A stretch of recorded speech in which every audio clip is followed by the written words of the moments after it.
Y dice así la maravillosa palabra del Señor. Josué capítulo 15, verso 13 al 19, voy a leer de la Nueva Versión Internacional. De acuerdo con lo ordenado por el Señor, Josué le dio a Caleb, hijo de Jefone, una porción del territorio asignada a Judá. Esa porción es Kiriat Arba, es decir, Hebrón. Arba fue un ancestro de los anaquitas. Caleb expulsó de Hebrón a 3 descendientes de Anac: Sesai, Ahimán y Talmai. De allí subió para atacar a los habitantes de Debir, ciudad que antes se llamaba Kiriat Sefer, y dijo: le daré mi hija Axa como esposa al hombre que ataque y conquiste la ciudad de Kiriat Sefer. Entonces Otoniel, hijo de Kenaz y sobrino de Caleb, capturó Kiriat Sefer y se casó con Asa. Cuando ella llegó, Otoniel la convenció de que le pidiera un terreno a su padre. Al bajar Axa del asno, Caleb le preguntó: ¿qué te pasa? Concédeme un gran favor, respondió ella. Ya que me has dado tierras en el Negev, dame también manantiales. Fue así como Caleb le dio a su hijo manantiales en las zonas altas y en las bajas. Amén. Permítame orar. Padre, en el nombre de Jesús yo te pido que me ayudes a compartir tu palabra, para hacerlo con claridad, con gracia, y para que esta palabra no vuelva vacía en la vida de ninguno de los que estamos aquí. Di la palabra, porque una sola palabra tuya bastará para salvarnos, para sanarnos, para liberarnos, para restaurarnos. En el nombre de Jesús te lo pido. Amén. En septiembre del 2020, en plena pandemia, el Señor me había dado una palabra que la compartí en esa ocasión con la congregación y luego específicamente con el liderazgo. Muchos de ustedes se deben acordar. El título de ese mensaje era Dame ese monte. Diga conmigo, dame ese monte. Y se inspiraba en la petición que Caleb, contemporáneo de Josué, ya anciano, a punto de entrar en la tierra prometida, después de deambular 40 años por el desierto, no por la incredulidad propia, sino por la incredulidad del pueblo.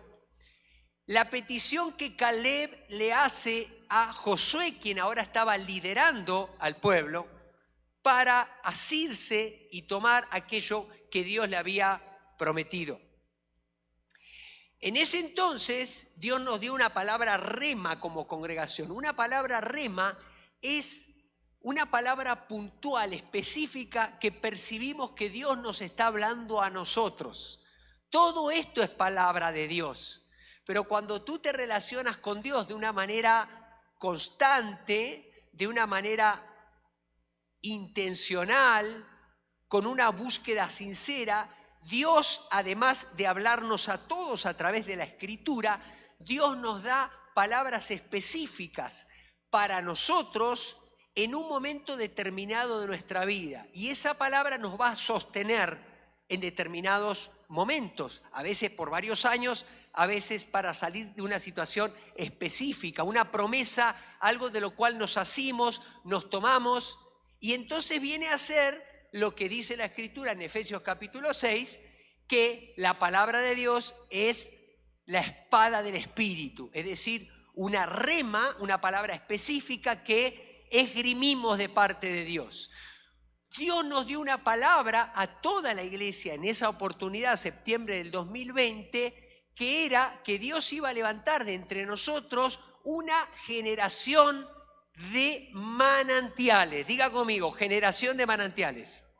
Dígalo con fuerza, generación de manantiales.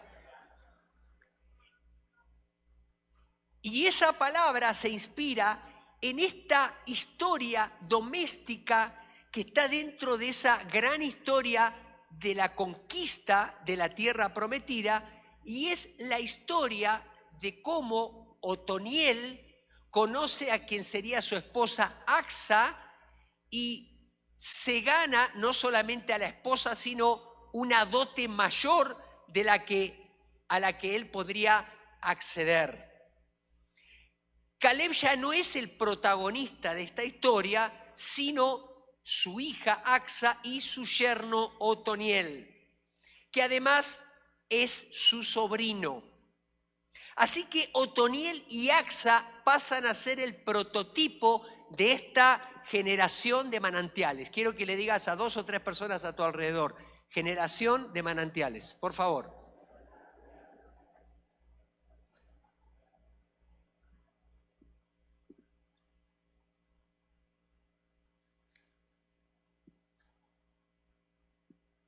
Esta historia, exactamente como aparece en Josué, se repite en el primer capítulo de Jueces. Y usted y yo sabemos que cuando una historia en la Biblia se repite 2 veces, debe ser porque es importante.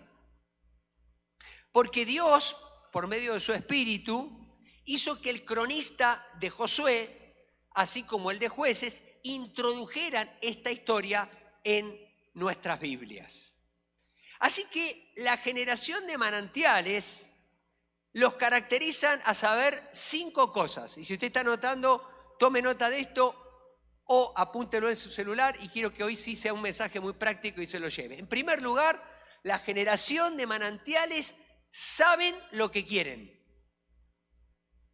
Saben lo que quieren. Una de las cosas de las que adolece la actual generación de jóvenes es que muchas veces tú les preguntas en la escuela, en la universidad. Cuando éramos chicos se nos preguntaba: ¿y qué quieres ser cuando sea grande? Y decíamos: bombero, no sé, cuando éramos chiquitos queríamos ser policía, bombero, alguna de esas profesiones, ¿no? Ya cuando fuimos más grandes, algo más centrado en nuestra formación o en lo que habíamos visto en la casa, etc. Incluso teníamos sueños de estudiar determinada carrera o hacer determinada empresa, etc. Hoy muchas veces les preguntamos a los muchachos y ellos no pueden identificar qué quieren. No es que no tengan sueños, se les hace difícil identificar qué sueños. Viven el hoy y a ver cómo pasamos hoy. Bueno, la pandemia peor. Y quizá diríamos, algunos de nosotros, sí, que esta generación, la generación de los millennials, la generación de los nativos digitales que están todo el día con el celular, no, aquellas eran las generaciones, las buenas generaciones. Error, diga conmigo, grave error. No, diga conmigo, grave error. Los responsables de que nuestros hijos no sueñen no son ellos, somos nosotros. Porque les cortamos las alas, les apagamos los sueños, les enseñamos que no se podía. Caleb tiene 85 años. Y aunque es otra generación, parte de otra generación, él tiene una mentalidad de manantiales. Por eso, su hija Acsa y ahora su yerno Otoniel tiene una visión de manantiales. Él tiene claras las cosas. A sus 85 años, él tiene claras 2 cosas. Objetivo para los próximos años. Él ya se veía en una tierra disfrutando de sus nietos. ¿Pero qué creen? Para tener nietos se tiene que casar la hija. Así que él tenía claro que su hija tenía que casarse.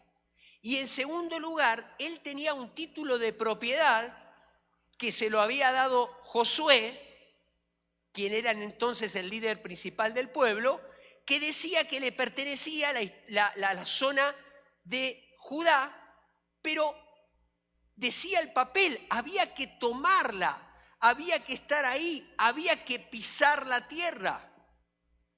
¿Y qué creen? Se le ocurre matar 2 pájaros de un tiro. Y dice: voy a lanzar una oferta. Y entonces manda a poner unas pancartas en todo el pueblo. Dice Caleb, que el que se atreva a tomar la ciudad que acabamos de mencionar, Kiriat Sefer, después también se la conoce como Debir, después pasó a ser una ciudad de sacerdote.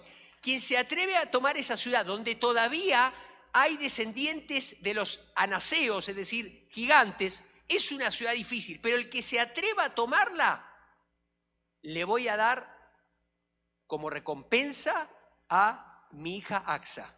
Y entonces le pone el link del Instagram de Axa para que le piquen y vea que era una muchacha guapa, era un buen partido y además le garantizaba estar cerca de Caleb. ¿Cómo ve? ¿Cuál era la respuesta? Tiró la oferta. ¿Y quién aparece? ¿Quién aparece? Díganle los que estamos casados a su esposa, Otoniel.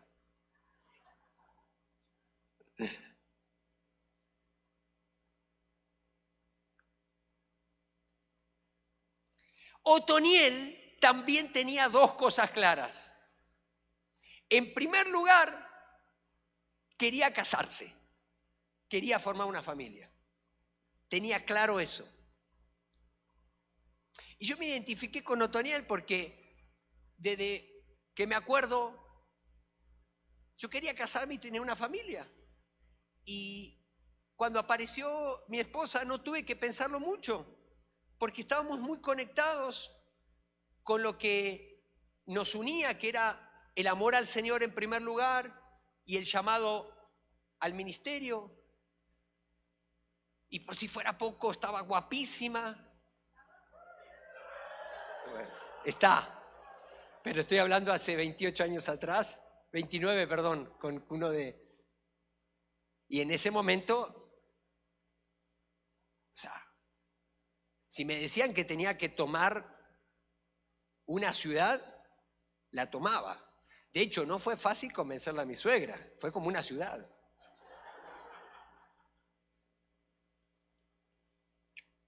Sabía que quería.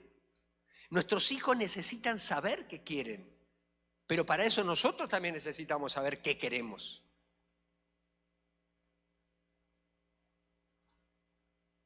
Esa era una de las cosas que tenía clara Otoniel. Lo otro es que Otoniel tenía claro que él quería estar cerca de este hombre llamado Caleb, que era literalmente una leyenda viviente. Imagínense, aparecen números como uno de los dos que había entrado en la tierra y había visto, a diferencia de los otros 10, había visto que sí se podía. Había tenido una visión sin límites. Había dicho, sí se puede, cuando vino con Moisés. ¿Y qué creen? Tuvieron que pasar 40 años soportando a la mayoría del pueblo que no creyó. Por eso no entraron en la tierra. Pero ahora era el momento. Era el momento en el que Dios les decía, ahora sí se puede. Así que tenemos a un Caleb que sabe lo que quiere, a un Otoniel que sabe lo que quiere. Yo te pregunto, ¿tú sabes lo que quieres? No podemos como hijos de Dios, como creyentes, vivir en un permanente noseísmo, le llamo yo.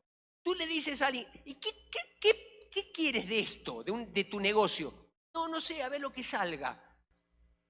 Yo siempre le digo a los muchachos, cuando empiezan a estudiar una carrera, cualquiera puede corregir su rumbo en los primeros semestres y a veces hasta eso es muy sano porque uno se da cuenta de que no era lo que quería. Pero uno tiene que más o menos ir apuntando y saber qué quiere. Por eso siempre le digo a los muchachos cuando empieza una carrera, cuando tú entras el primer día en la escuela, tú ya ese primer día te tienes que ver en el podio recibiendo tu título. ¿Por qué? Porque en el Inter, sean 2, si es una tecnicatura, sean 4, si es una licenciatura o 5, sean 6, 7, si es un doctorado, una especialidad o hasta más, como algunos de ustedes lo han hecho, varias especialidades, en el Inter van a haber maestros que te caigan gordo o que les caigamos gordo o mal. ¿Sí? ¿Está mal decir gordo o no? Me voy a esconder la... No me abrocha, desde ayer no me abrocha, porque como dijo Josué, era impresionante, ¿no? Se multiplicaban los platillos. La cochinita pibil parecía que se multiplicaba. Bueno, mejor ahora no menciono nada de eso.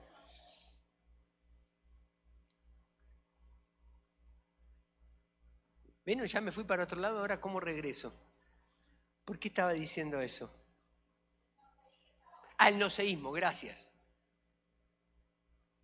Muchas gracias. Acá tengo mi apuntadora, qué grande. Qué grande, Yoli. Yoli, ¿no? Porque no veo bien ahí, Yoli, ok. No sé. Pastor, es que acá me ha ido mal y bueno, voy a probar al otro lado, me voy para el otro lado a ver qué pasa. Bueno, ¿y qué vas a hacer? No sé.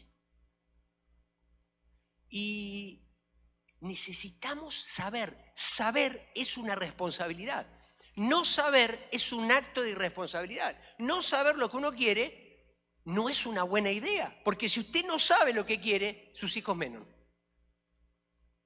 Las personas a las que usted tiene que liderar, menos. Si tú como hombre no sabes lo que quieres, tu esposa va a tener un grave problema. Porque si ella escucha a Dios y tú no, va a haber un conflicto, porque tú vas a batallar con tu machismo de que quiere que se hagan las cosas como tú quieras, pero resulta que ella está escuchando a Dios. Pero tú no lo oyes. Necesitas como hombre saber lo que quieres de tu vida, saber lo que quieres de tu matrimonio. Ahora, yo sé que batallamos con esto de, es que yo, pastor, usted está mal. No es lo que usted quiere, es lo que Dios quiere. Sí, todo lo disfrazamos de lo que Dios quiere para no decir lo que queremos. Mira, le pongo un ejemplo típico. Pastor, me gusta...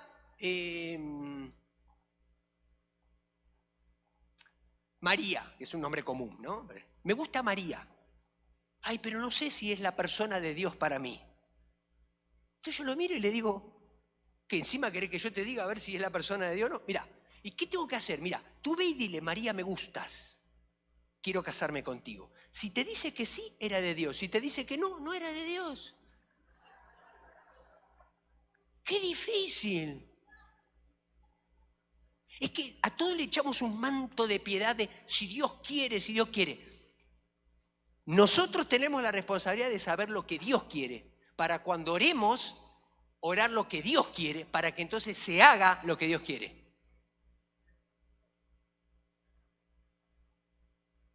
Cuando tú, por ejemplo, nos pasa, vamos a orar por alguien que está enfermo, y tú sabes que la voluntad de Dios es la salud para las personas. Y estás orando, pero como te falta fe, a lo último le echas un manto de piedad y dices, bueno, Señor, si no es tu voluntad, llévatelo. No, ya yo, si soy el enfermo, me muero ahí mismo. Con esa fe, mejor ni vengas a orar. Más vale cierra los ojos y empieza el Señor, ahí empieza a orar por ti. Ahora te pido fe para orar por esta persona. Ahora en el nombre de Jesús reprendo el cáncer, se va el mal. Y empiezas a orar por salud, porque para extrema unción ya no necesitamos. Necesitamos saber lo que Dios quiere. En segundo lugar, la generación de manantiales son motivados por recompensas. Yo sé que algunos ahora están pensando muy espiritual y están pensando, ay, qué carnal, eso de las recompensas, a mí no me importa la recompensa, a todos nos importa la recompensa. Hasta usted está peleando a veces por los puntos de la tarjeta que le dan de recompensa. No me diga que no le importa la recompensa.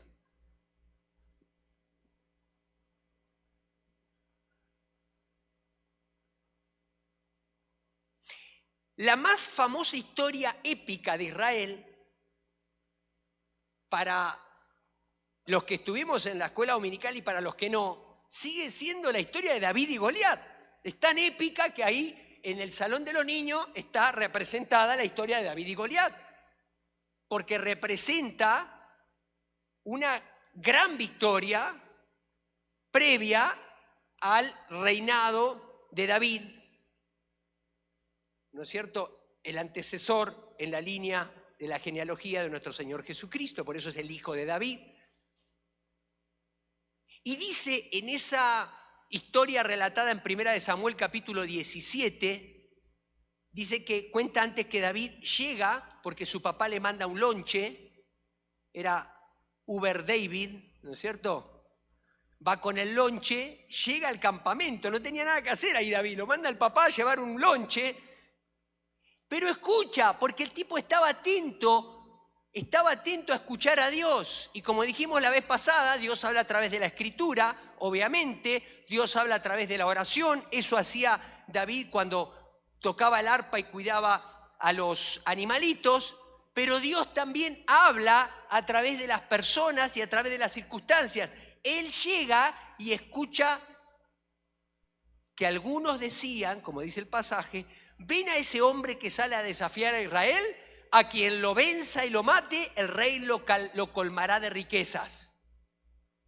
Se refiere al rey Saúl.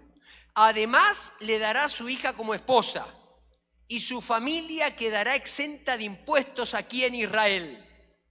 David preguntó a los que estaban con él, ¿qué dicen que le darán a quien mate a ese filisteo y salve así el honor de Israel?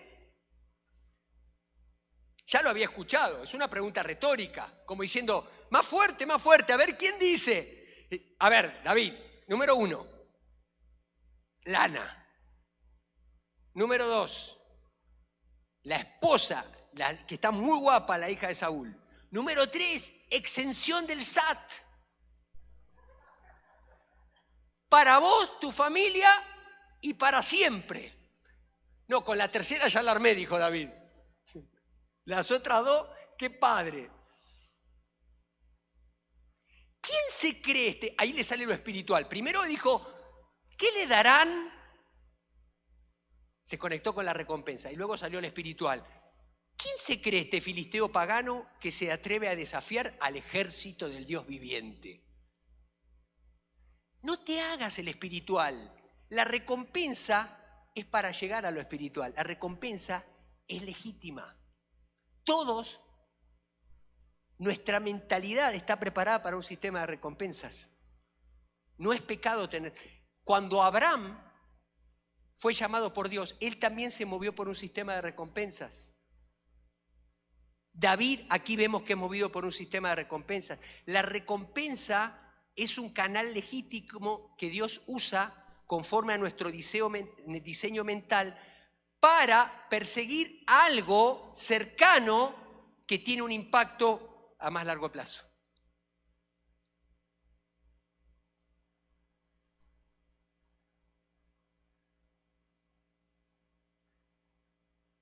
Les puse el ejemplo en la primera reunión de Jacob. Jacob no tenía la fe de Abraham. Jacob necesitó un sistema de recompensas para diezmar.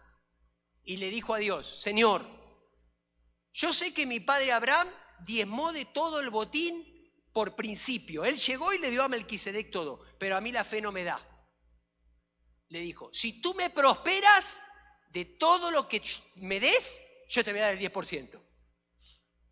¿Y qué dijo Dios? Ah, no, Jacob, eres un mundano, carnal. No te voy a cambiar el nombre a Israel, no lo mereces. ¿Qué le dijo? Hagamos negocio. Hagamos negocio. ¿Querés que te prospere? Te voy a prosperar. Lean la vida de Jacob. Jacob es el maestro de marketing de las próximas generaciones hasta el día de hoy. De marketing, de, ¿cómo se llama? Experimentos genéticos. Maestro de negocios, claro, tenía Labán, que no era, Labán era tu maestro, ¿no? El suegro.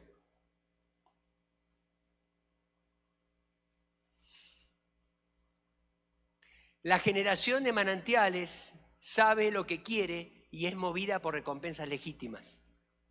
En el caso de los jóvenes, un esposo o una esposa puede ser una buena recompensa. Culminar una carrera para servir mejor al Señor. La clave está en saber que la recompensa inmediata tiene un fin más grande a mediano y largo plazo, aunque usted no lo vea todo al momento. En tercer lugar, la generación de manantiales no se conforman con lo que ya tienen seguro.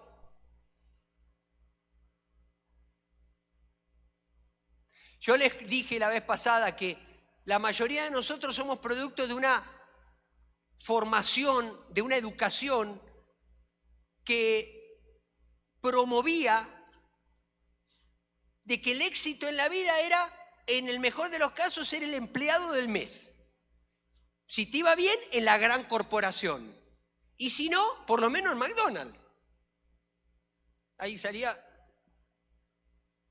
Por eso tanto énfasis en estar en el cuadro de honor, de sacarte la décima de no sé qué, donde el aprendizaje pasaba a un segundo plano. En ese sistema no entra el concepto de riesgo. Lo que se valora es la seguridad social. No, es que ya le dieron una plaza. Yo al principio no entendía bien lo que era eso. Y ya, eso sí me lo van a explicar algún momento. Heredó una plaza, eso sí no lo entiendo hasta el día de hoy. No, eso por favor no lo entiendo. Después me lo explican. Heredó una plaza. Está dando clase de química y terminó corte y confección. Pero bueno, ahí luego me lo explican. Pero la idea, ¿cuál era? La seguridad. ¿Y saben qué? Yo les conté una historia antes de la pandemia. Sacábamos ahí en el fraccionamiento, en el residencial, los perros que teníamos cada uno a dar la vuelta. Y me encontré con un vecino y salió la conversación. Y él trabajaba en una gran corporación. Era no sé si el CEO o el segundo, aquí en Durango, internacional, con sede aquí en Durango. Y entonces yo le decía que no ponga la confianza en las personas que hoy lo habían empleado, porque mañana él iba a pasar a ser un número y ya si no servía para la empresa, ya. A la semana que viene lo vuelvo a ver con el perro, pero a una hora que me llamó la atención. Y al otro día de nuevo con el perro. Entonces dije, o tomó vacaciones o... ¿Qué creen?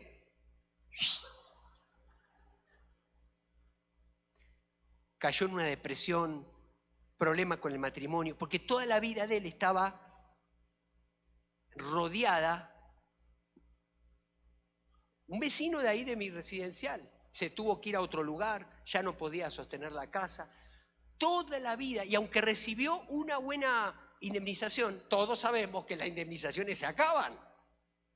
Que por más bueno que sea el finiquito, en algún momento se va a acabar. Pero no eso, dejen ustedes el dinero.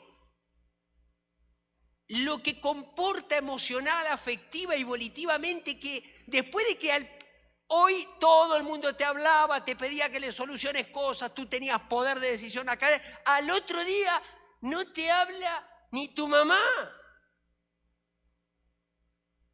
Eso es duro, porque tú ya estabas en un lugar donde sentías que afectabas a muchas personas, tomabas decisiones importantes. Es más, todo tu lenguaje, toda la casa tenía que ver con eso. Y ahora cambió todo. Zona de confort. Estamos en el punto 3, ¿no? ¿Sí? Otoniel, escúcheme, Otoniel ya tenía por herencia la zona del Negev. Todos sabemos que la zona del Negev es zona desértica. Ya está. Y era mucha tierra. Ya lo tenía seguro, nada más que por casarse con Axa. Él vino con la cabeza del rey de Debir, el que gobernaba Debir, vino con la cabeza y dijo, acá está la cabeza. Quiero mi premio, mi recompensa. Cuando recibe a Axa como esposa, en el paquete de Axa vienen las tierras del Negev, porque imagínense, su papá de 85 años ya la iba a heredar. ¿Pero qué cree? Otoniel no se conformó con las tierras del Negev. Y entonces empezó a trabajar, a cortejarla, ¿no es cierto?, en la previa a la boda, a Axa. y le dice, ¿cómo ves si aprovechando la algarabía de la reunión familiar, tantos invitados que vamos a tener, tu papá está muy contento porque nos vamos a casar, ¿qué te parece, mi amor, si les pides a tus papás tierras fértiles, tierras de riego? Esos son los manantiales de arriba y los de abajo. Tierras de cultivo.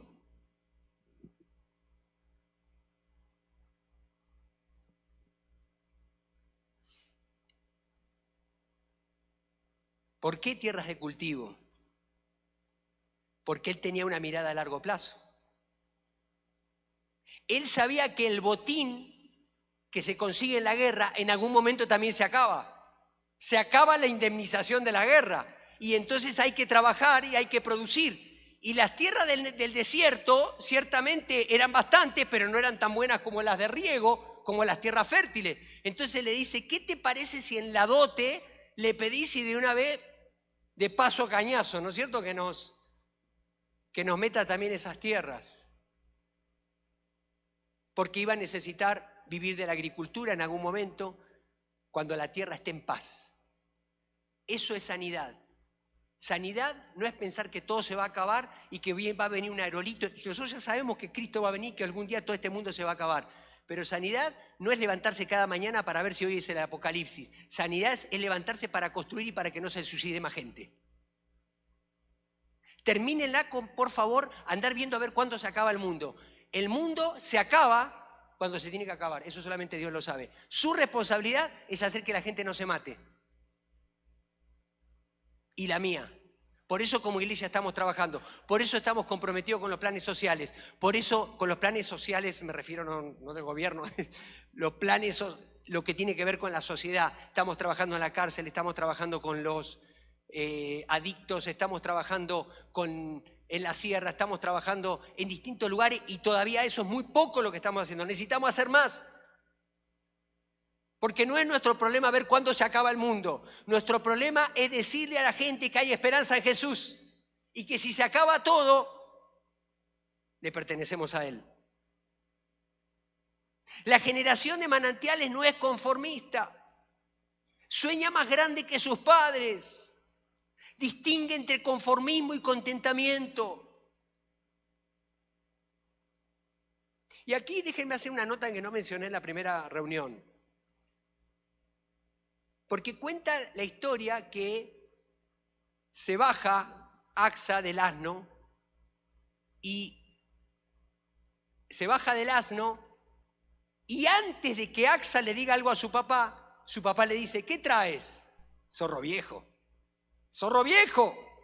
¿Ustedes se creen que Axa lo sorprendió a Caleb? Caleb la tenía más clara que Axa y que Otoniel. Zorro viejo. ¿Qué es lo que estaba esperando? Estaba esperando algo así porque ya estaba listo. ¿Para dónde te firmo? Son tuyas, mija. Estoy contento.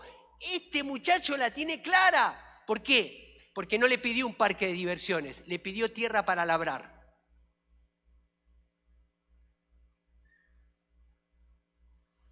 De paso, cañazo. Queridos, si tú eres futuro suegro y tienes un futuro yerno que está viendo a ver cómo treparse a lo que tú conseguiste con tantos años de esfuerzo, ponle un cubito de congelador. ¿Sí? Que aprenda a trabajar. Que te pida tierras de cultivo. No una casa y un auto. Para no apreciar lo que significa el esfuerzo. Si además le da la casa y el auto, ¡qué padre! Pero lo que te pide revela su corazón.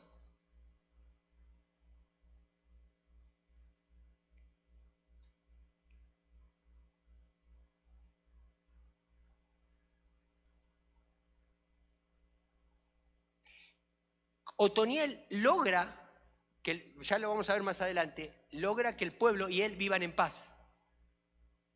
Pero no se puede vivir en paz sin primero entrar en la guerra. Y él entró y tomó la ciudad. Por eso dice la canción que cantamos, tu voz me llama a las aguas donde mis pies pueden fallar. Todos criticamos a Pedro porque, ay,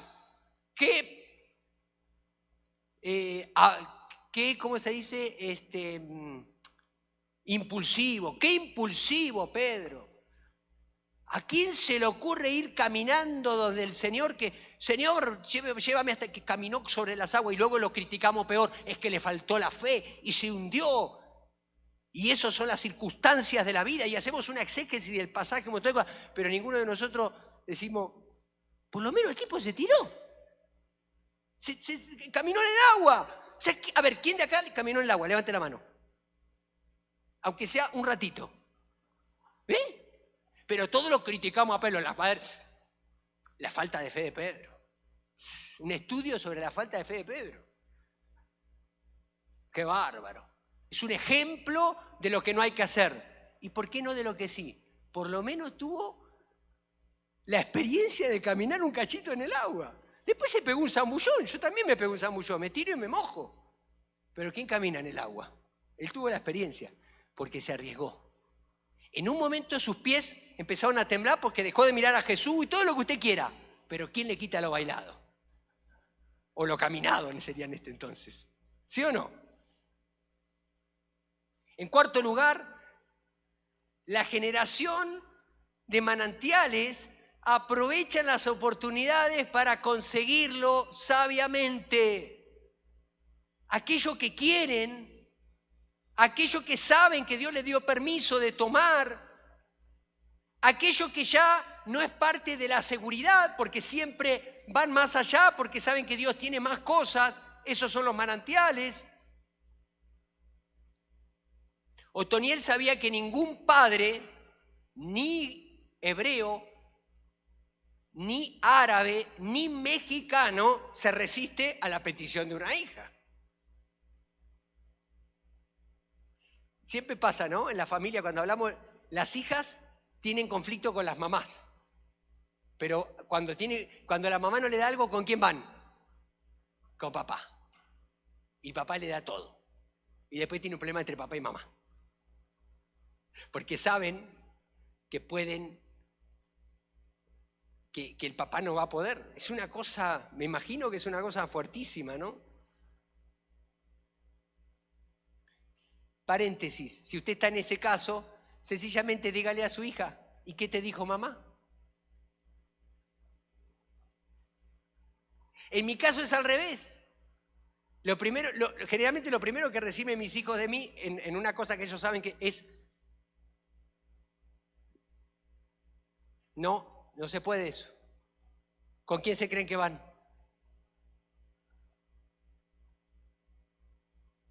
Y Cari dice, ¿y qué te dijo papá? Y ahí me salvó, ¿no?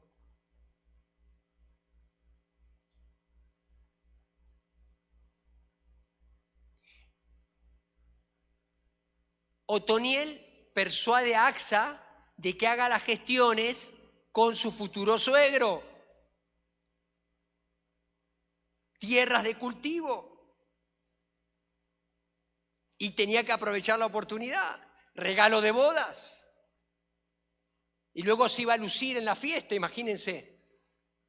¿Cuál fue el regalo del suegro? La dote. Manantiales.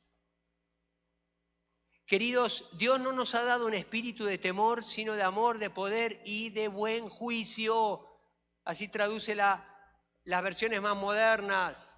Buen juicio, sabiduría, inteligencia, entendimiento.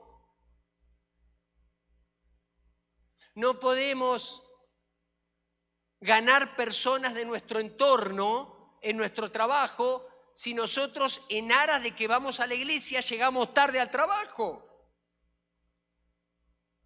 Nosotros en la mañana muchos estamos orando temprano, a las 7 de la mañana, y yo veo que muchos salen a llevar a los chicos a la escuela, ya ven acá, pero van orando en el carro. ¿Por qué? Porque son responsables con su trabajo, porque entonces tú llegas, tienes un testimonio inapelable y las personas van a abrirse para escucharte. Y te van a decir luego, por la gracia y la amabilidad con que tú hablas, te van a decir que les des un consejo porque van a ver el poder de Dios en tu vida y además van a tener fe en que tú eres un puente con Dios y te van a pedir que ores y van a creer que tú los puedes liberar. Tienes que estar preparado para eso. Pero necesitamos buen juicio. Necesitamos ejercitarnos. A muchos cristianos me doy cuenta que les falta el sentido común. Las buenas motivaciones no son suficientes. Los objetivos loables tampoco. Se necesita sabiduría para alcanzarlos. La generación de manantiales ha desarrollado o desarrolla permanentemente una inteligencia eminentemente emocional. Es lo que ahora se habla, inteligencia emocional. Antes se ponderaba la inteligencia racional. ¿Cuánto es 55.235 entre 328?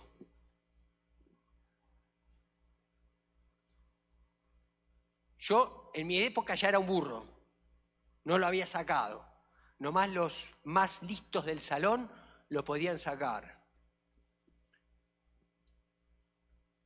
¿Cuántos kilómetros hace una mosca que sale del punto A al punto B, de un tren hasta el otro? Los dos trenes vienen a tanta velocidad, va, viene, hasta que se encuentran los tres en el medio.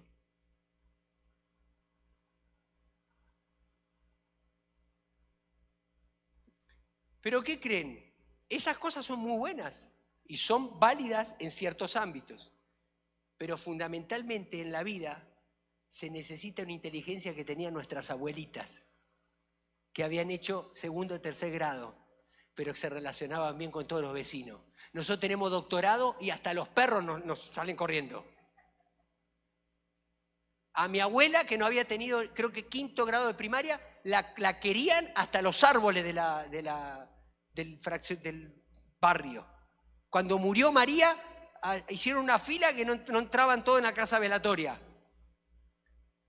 Porque con su quinto grado, cuarto, ¿no?, era una persona que se relacionaba bien con las otras, porque sabía que mucho de su éxito en ese barrio y con el esfuerzo que ella y mi abuelo hicieron para criar a mi mamá, dependía de eso. Mi abuelo, Alfredo, no sé, cuarto, sexto grado de primaria. Él además era muy inteligente, hacía trigonometría con sexto grado. Pero se sabía relacionar con la gente. Y cuando fuimos donde él nació, todo el mundo se acordaba de él y lo quería. A veces se requiere habilidades políticas, otras financieras, pero siempre tiene que ver con la habilidad de relacionarse. Si me ayudan los músicos, por favor, pasando. El último punto. Quiero que me acompañe a Jueces capítulo 3, verso 7 al 11.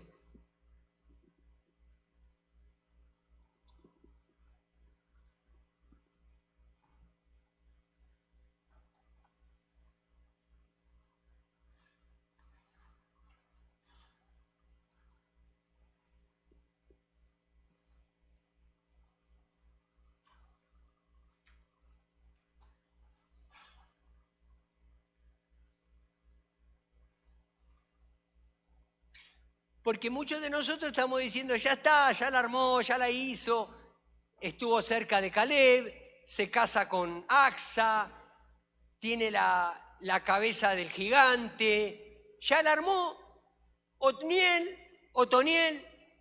vivimos felices y comemos perdices. ¿Qué creen? Apenas empezaba lo bueno. Fíjense lo que pasa según el libro de Jueces, versículo 7 al 11 del capítulo 3. Los israelitas hicieron lo que ofende al Señor. Se olvidaron del Señor su Dios y adoraron a las imágenes de Baal y de Aserá. El Señor se enfureció contra Israel a tal grado que los vendió a Cusán Risatayín, rey de Aram Naharayín, a quien estuvieron sometidos durante 8 años. Pero clamaron al Señor y él hizo que surgiera un libertador. ¿Quién? ¿Quién? El que había pedido los manantiales. Se necesita tener carácter para liderar a un pueblo y para gobernarlo. Y ese fue Otoniel, hijo de Kenaz, hermano menor de Caleb. Y Otoniel liberó a los israelitas. El espíritu del Señor vino sobre Otoniel. Y así Otoniel se convirtió en caudillo de Israel y salió a la guerra. El Señor entregó a Cusán Risatayín, rey de Aram, en manos de Otoniel, quien prevaleció sobre él. Y ahora viene lo más impresionante de este pasaje. Y el país tuvo paz durante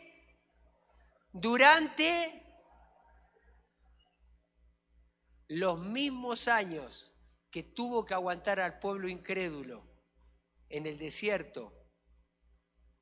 Caleb, su suegro. Ahora Otoniel los tenía de paz bajo su gobierno. Hasta que murió Otoniel, hijo de Kenaz. Fue el primer juez de Israel. Todos sabemos que en el tiempo de los jueces se mencionan 7 por lo menos en el libro de Jueces. El primero fue Otoniel. El Otoniel que pide manantiales en el capítulo 15 de Josué no tenía ni idea que llegaría a ser el primer juez de Israel. A veces nosotros les imponemos a los muchachos que hagan todo un cuadro de situación de decime qué va a ser tu vida en los próximos 30 años. Eso es abrumador. ¿Quién sabe lo que va a pasar? Puedo tener un sueño, puedo tener una... Pero los sueños se concretan. Los sueños a largo plazo se concretan con las recompensas a corto, que nos motivan para alcanzar aquellos otros sueños. La honestidad de Otoniel con su deseo y la sabiduría para llegar a conseguirlo lo posicionó en el lugar correcto para traer cambios a largo plazo, sin contar que su carácter había sido templado, ya no solamente para ganar una batalla, sino para gobernar a un pueblo en un ambiente de paz, nada menos que por 40 años. Y quiero terminar con esto.